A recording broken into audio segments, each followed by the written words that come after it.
Good day, this is Professor Will, CBMD PhD, and today is Wednesday, March 31st, 2021.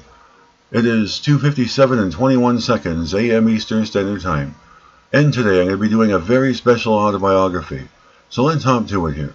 Today, I would like to talk specifically about my childhood and some of my life obstacles and experiences I had undertaken throughout my life to achieve the gift of my present-day lifestyle.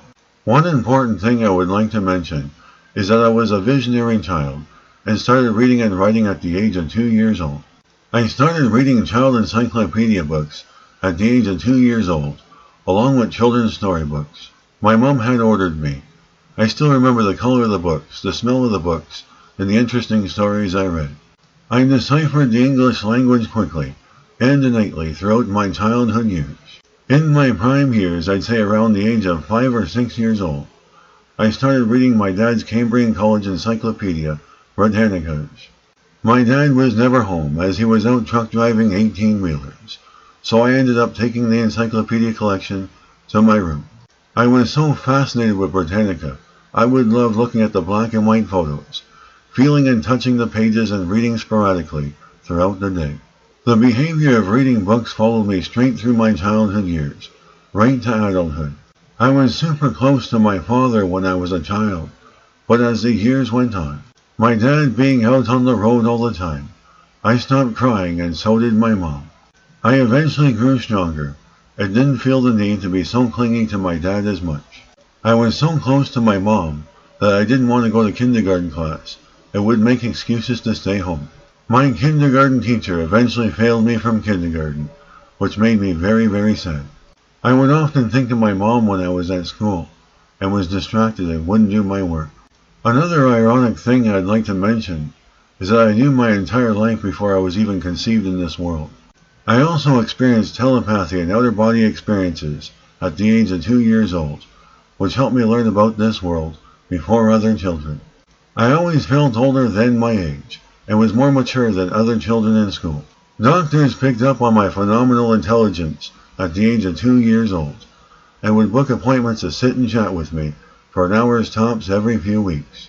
In my later childhood years, doctors could no longer comprehend my language, and at the start of my preteen years, I would often speak on trajectories on far-out topics such as space science and time travel, as I was into physics and mathematics at the age of 8 years old.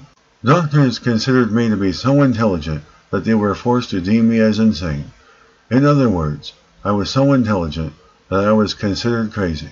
I know so much about this world that I'm surprised I'm still alive to write and speak about it today.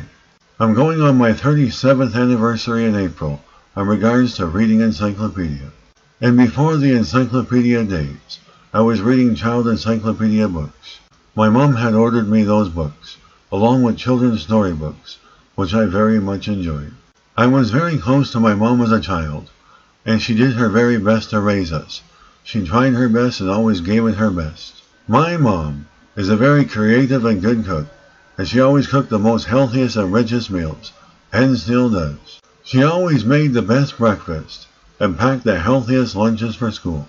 We had the best Christmases, and the Christmas tree was filled with gifts, right to the end of the hallways.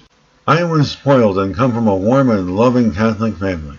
My parents always tried their best to make our lives the best we could live. We always had the latest toys, computers, bicycles, and birthday cakes. My parents never drank alcohol and had not abused any sort of drugs. I followed in those footsteps. My mom took us to church every Sunday, read scriptures, and we loved to sing hymns together. My parents were golden, and sometimes you don't realize what you have. Life isn't perfect, but I come from a very good family background, and I got wisdom beyond my years. I would like to thank my audience for listening to my autobiography. This autobiography was written by me, Professor Will, CBMD, PhD, and I hope you enjoyed listening. Until next time, have an awesome day.